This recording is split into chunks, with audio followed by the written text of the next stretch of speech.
avanti. Via davanti, via davanti. Why is a tennis stadium in a city with barely 2,000 Filipino residents filling up like it's hosting 250,000 fans? Why are veteran tennis reporters, people who've covered this sport for decades, suddenly struggling to explain what they're watching?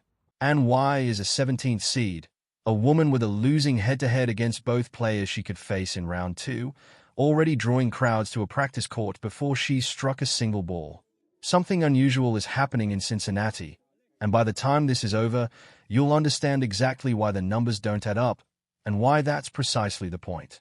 Picture the grounds of the Linette Family Tennis Center early in the morning, normally one of the calmer stops on the tour. Cincinnati is supposed to be a warm-up, the last quiet week before the US Open turns everything into chaos. Except this year, there's no quiet. People are lining up before the gates open. Fans are pressed against the practice court fencing, phones raised, waiting for a glimpse of a player whose tournament hasn't even started. Here's what should stop you cold. The usual explanation for this kind of scene doesn't apply here.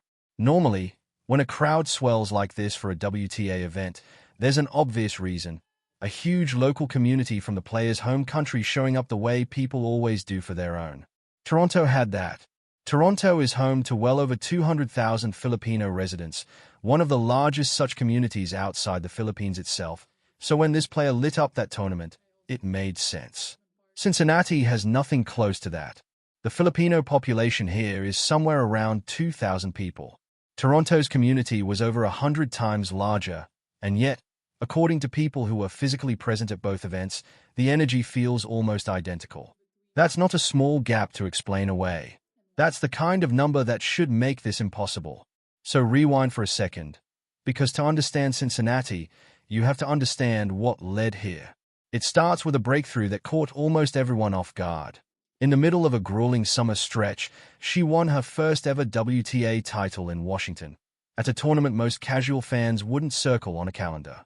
It wasn't supposed to be her moment, but somewhere in that week, something shifted.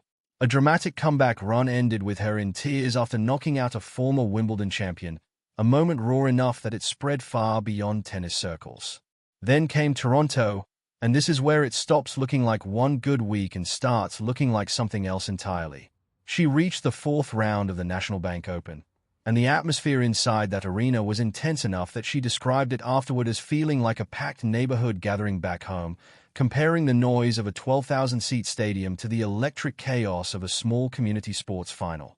That's not a description of polite applause between points. That's a hometown celebration happening in a country thousands of miles from where she grew up. Even her opponents noticed out loud. After beating her in that Toronto match, a former world number 4 acknowledged to the crowd afterward that most of the arena had clearly been rooting for the woman she'd just defeated. Think about that. A player who had just won still felt compelled to point out that the crowd belonged to someone else. That's not typical tournament energy. That's something closer to gravity, a pull strong enough to bend the room even in defeat.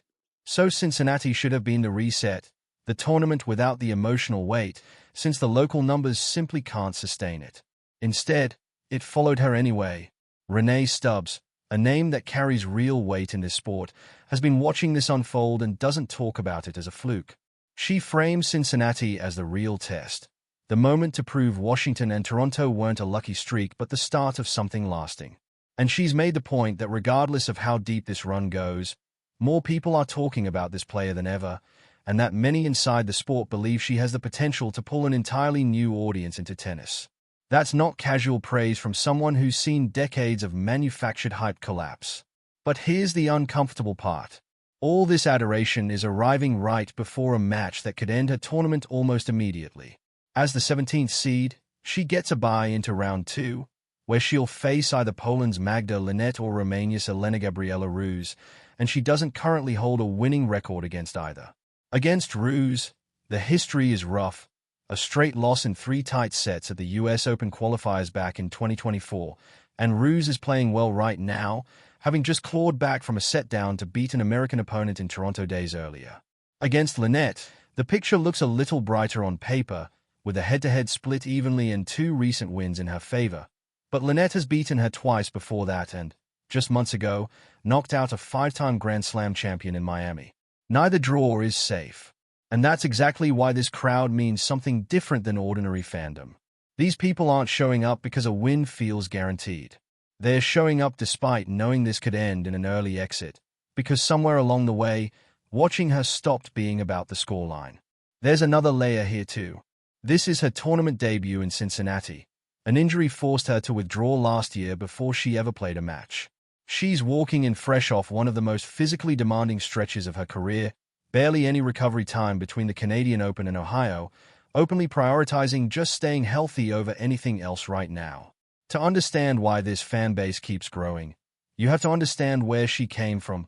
Courts with cracked surfaces, gaps in the fencing, almost no infrastructure for producing professional players.